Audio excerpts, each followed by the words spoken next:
Pero Tito Rod, bale from the time na na you accepted yung mga what we call survival jobs until the Yeah. time na that you ascended to that position, how long did it take you?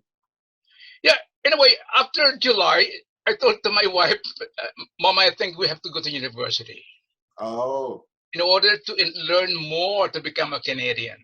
Mm. So my wife, in spite of my wife master's degree at UST in psychology, and she took up, she started another BSc and then pre-master in multiculturalism. And myself, I went to the Canadian Institute of Management. I was the only Filipino student at the Canadian Institute of Management, and I took up that for 5 years.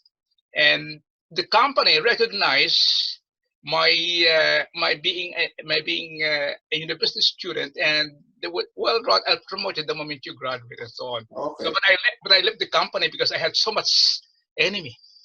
Oh, okay. Most of them, they were, probably they were so agitated or they were so threatened by my presence. Yeah.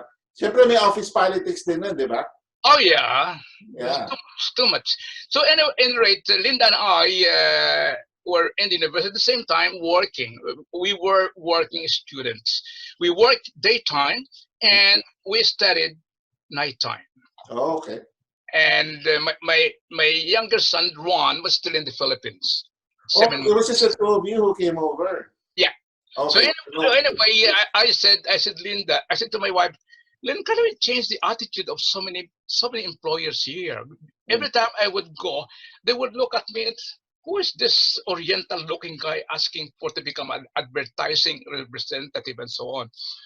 So we changed that one, and some of my friends who were given also a low job as a janitor and so on, and we will become proactive in order to tell the employers that we have the best in mind. We have the best mind to work and so on.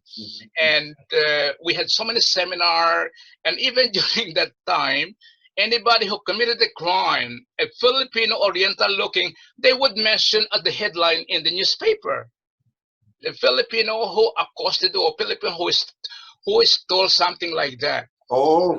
And we fought for that.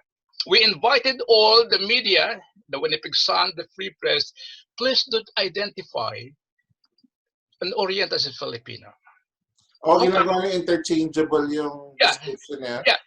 And then how come if a white committed a crime, you didn't mention as Ukrainian or as a Polish or Italian?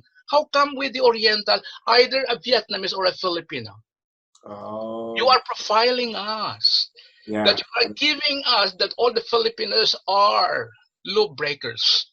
So we had so many seminars. The police, we had.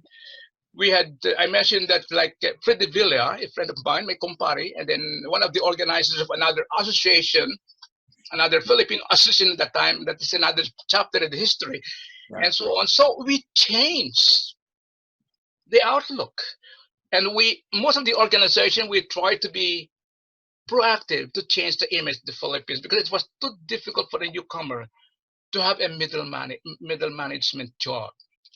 Mostly, either you are a janitor or just a clerk, and so on. Unlike today, because of the continuous changes in terms of like the nominee program, and most of them are skilled workers, the accountant, name it, graduate of agriculture and everything. So there was a changing image of the Filipinos, and the newcomers have much easier to go at the middle management. I was surprised that, what's your job in your office? Oh, I'm the assistant manager. What? During a time that the assistant manager or even a clerk in an air-conditioned office was aliens. As if aliens.